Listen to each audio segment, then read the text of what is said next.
Assalamualaikum warahmatullahi wabarakatuh. Perkenalkan, nama saya Muhammad Reza Irfansyah, NIM 13122000132, Prodi dari Fakultas Hukum Untak Surabaya. Saya adalah mahasiswa magang MPKM, tepatnya saya magang di kantor AFP Law Firm. Di sini saya akan membuat video edukasi dengan mata kuliah konversi hukum dan masyarakat. Tujuan saya membuat video edukasi ini adalah untuk memenuhi tugas luaran magang MBKM.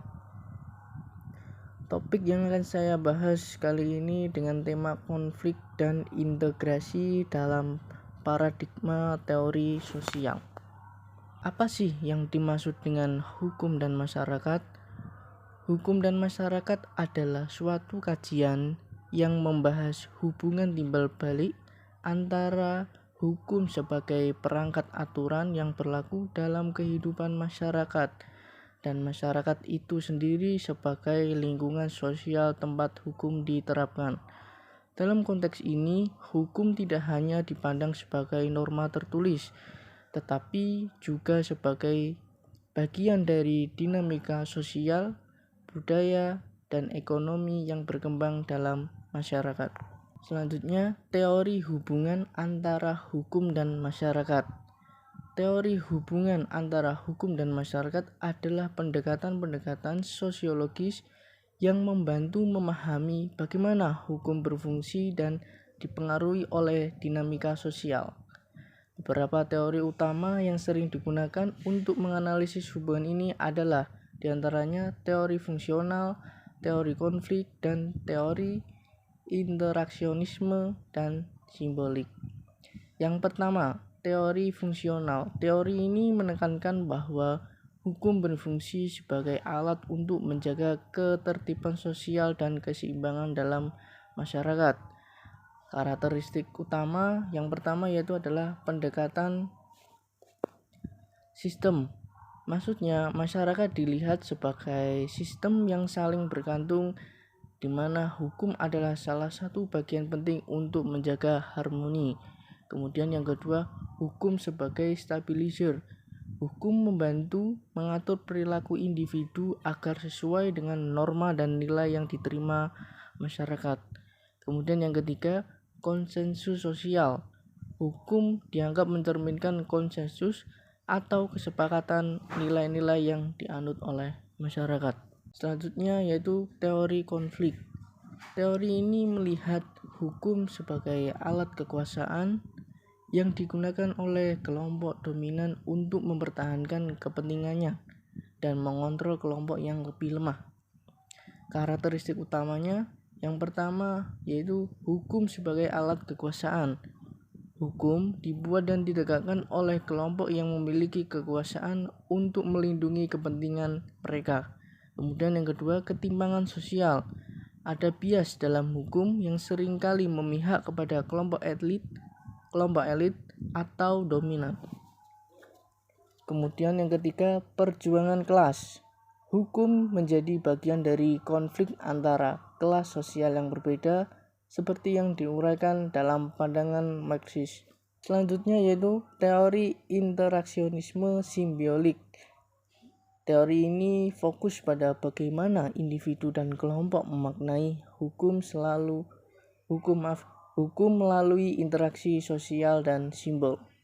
Karakteristik utamanya yang pertama yaitu makna subjektif, di mana hukum harus bisa dipahami dan diterapkan berdasarkan bagaimana individu memaknainya dalam konteks interaksi sosial. Kemudian yang kedua, hukum sebagai proses dinamis. Penerapan hukum tidak hanya berdasarkan aturan tertulis, tetapi juga pada interpretasi dan negosiasi dalam situasi tertentu. Kemudian yang ketiga, simbol hukum. Hukum dilihat sebagai simbol yang memiliki arti berbeda bagi berbagai kelompok masyarakat. Selanjutnya yaitu peran hukum dalam masyarakat. Yang pertama, hukum sebagai alat kontrol sosial. Maksudnya apa sih? Hukum sebagai alat kontrol sosial adalah konsep yang menjelaskan peran hukum dalam mengatur, mengawasi, dan membimbing perilaku individu atau kelompok dalam masyarakat agar sesuai dengan norma dan nilai yang dianut bersama. Melalui fungsi ini, hukum berusaha menciptakan ketertiban, keamanan, dan harmoni dalam interaksi sosial. Selanjutnya, ciri-ciri hukum sebagai alat kontrol sosial. Yang pertama, bersifat mengikat. Hukum berlaku untuk semua orang di wilayah yurisdiksi tertentu tanpa pengecualian. Kemudian yang kedua, dilengkapi dengan sanksi. Untuk memastikan kepatuhan, hukum mencantumkan sanksi bagi pelanggar, baik berupa denda, hukuman penjara, atau hukuman lainnya. Kemudian yang ketiga, bersifat formal dan tertulis. Hukum memiliki dasar legal yang jelas, tertulis, dan dikeluarkan oleh otoritas yang berwenang. Kemudian yang keempat, diterapkan oleh lembaga resmi. Penegakan hukum dilakukan oleh lembaga seperti polisi, kejaksaan, dan pengadilan. Selanjutnya yaitu fungsi hukum sebagai alat kontrol sosial.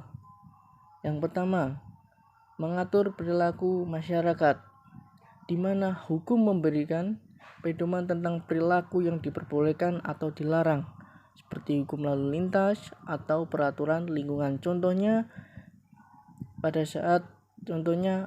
larangan berkendara dalam keadaan mabuk atau mabuk untuk menjaga keselamatan bersama. Kemudian yang kedua, melindungi hak dan kepentingan. Hukum melindungi individu dari tindakan yang merugikan, misalnya seperti pencurian, penipuan, atau kekerasan.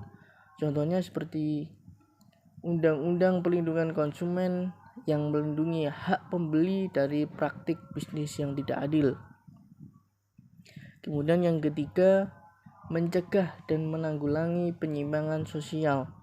Hukum memberikan sanksi kepada pelaku pelanggaran untuk mencegah terulangnya tindakan yang serupa. Contohnya seperti hukuman pidana untuk pelaku korupsi. Kemudian hukum sebagai alat rekayasa sosial atau social engineering. Hukum sebagai alat rekayasa sosial atau social engineering adalah konsep yang melihat hukum sebagai instrumen untuk mengubah, membentuk, dan mengarahkan perilaku masyarakat agar sesuai dengan tujuan tertentu. Teori ini pertama kali diperkenalkan oleh Roscoe Pound, seorang ahli hukum Amerika Serikat, yang menekankan bahwa hukum memiliki fungsi tidak hanya sebagai pengatur tata kehidupan, tetapi juga sebagai alat untuk menciptakan perubahan sosial.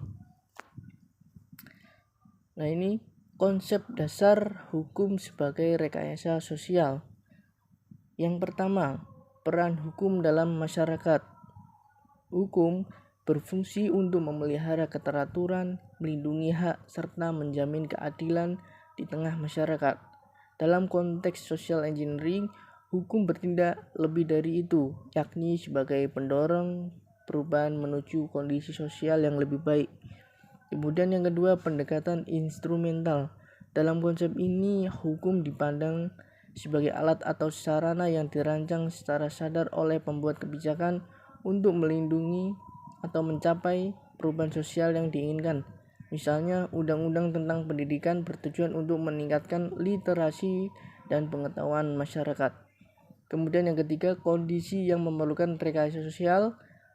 Rekayasa sosial melalui hukum biasanya diterapkan untuk mengubah budaya atau tradisi yang tidak sesuai dengan nilai-nilai modern, mengatasi ketidakadilan sosial, ekonomi, atau politik, meningkatkan kesadaran akan isu-isu penting seperti lingkungan, hak asasi manusia, dan gender.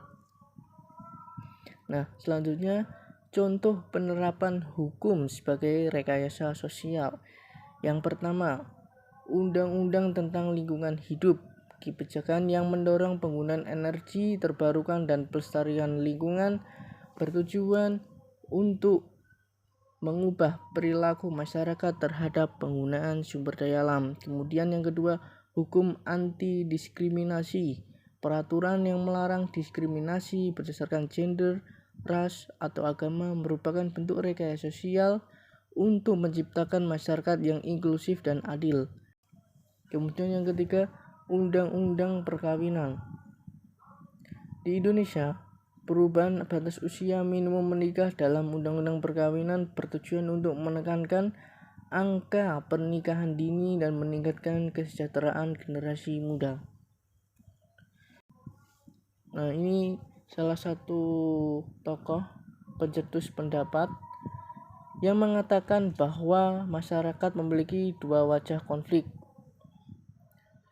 Dan karena itulah teori sosiologis harus dibagi ke dalam dua bagian. Yang pertama teori konflik dan kemudian yang kedua teori konsensus. Teori konsensus harus menelaah integrasi nilai di tengah-tengah masyarakat, sementara teoritis konflik harus menelaah konflik kepentingan dan koersi yang menyatukan bahwa di bawah tekanan-tekanan tersebut. Dahrendorf mengakui bahwa masyarakat tidak mungkin ada tanpa konflik dan konsensus yang merupakan prasyarat bagi masing-masing.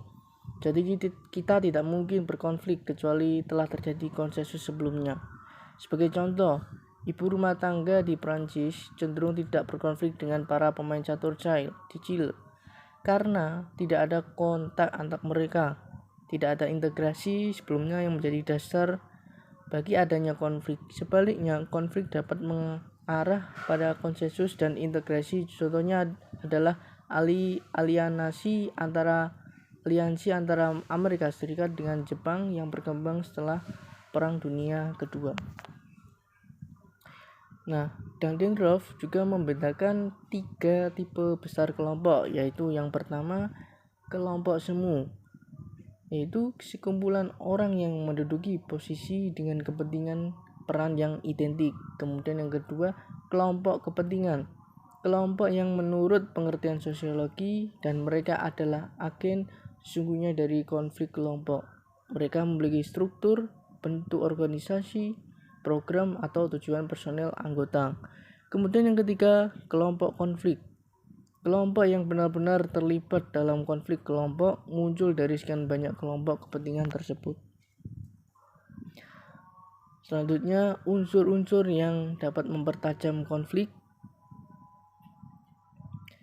Konflik ideologis yang mendasar karena tidak senang terhadap nilai-nilai kelompok lain. Kemudian, sistem stratifikasi sosial yang dapat berubah dan mobilitas status yang cenderung untuk memaksakan adanya kontrak di antara individu-individu dan kelompok-kelompok yang secara sosial dulunya sedikit banyak terpisah. Kemudian perjuangan mencapai kekuasaan politik yang semakin tajam untuk mengisi kekosongan yang ditinggalkan oleh pemerintah kolonial yang cenderung mencampur aduk perbedaan-perbedaan agama dengan kepentingan politik. Selanjutnya, kebutuhan mencari kambing hitam untuk memusatkan ketegangan akibat perubahan sosial yang begitu cepat. Selanjutnya yaitu hal-hal yang dapat meredakan konflik. Di antaranya yang pertama, perasaan memiliki satu kebudayaan, termasuk pentingnya nasionalisme yang lebih menekankan pada kesamaan yang dipunyai orang Jawa ketimbang pada perbedaannya. Kemudian yang kedua, kenyataan bahwa pola-pola keagamaan tidak diungkapkan secara langsung dalam bentuk-bentuk sosial, melainkan melalui proses yang rumit hingga komitmen agama terhadap kelas, tetangga, dan sebagainya cenderung harus seimbang. Kemudian yang ketiga, toleransi umum yang menganggap nilai-nilai tertentu sesuai dengan konteksnya. Kemudian yang terakhir yaitu sebab-sebab terjadinya konflik. Yang pertama yaitu perbedaan pendapat. Suatu konflik yang terjadi karena perbedaan pendapat di mana masing-masing pihak merasa dirinya benar, tidak ada yang mau mengakui kesalahan, dan apabila perbedaan pendapat tersebut amat tajam maka dapat menimbulkan rasa kurang enak, ketegangan, dan sebagainya. Kemudian yang kedua bisa juga dengan salah paham. Salah paham merupakan salah satu hal yang dapat menimbulkan konflik. Misalnya tindakan dari seseorang yang tujuannya sebenarnya baik tetapi diterima sebaliknya oleh individu yang lain. Kemudian yang ketiga, ada pihak yang dirugikan. Salah satu pihak yang mungkin dianggap merugikan yang lain atau masing-masing pihak merasa dirugikan, maka pihak lain, sehingga seseorang yang dirugikan merasa kurang enak, kurang senang, atau bahkan bisa juga membenci. Ya. Sekian materi yang dapat saya sampaikan. Mohon maaf apabila ada kesalahan kata. Terima kasih. Wassalamualaikum warahmatullahi wabarakatuh.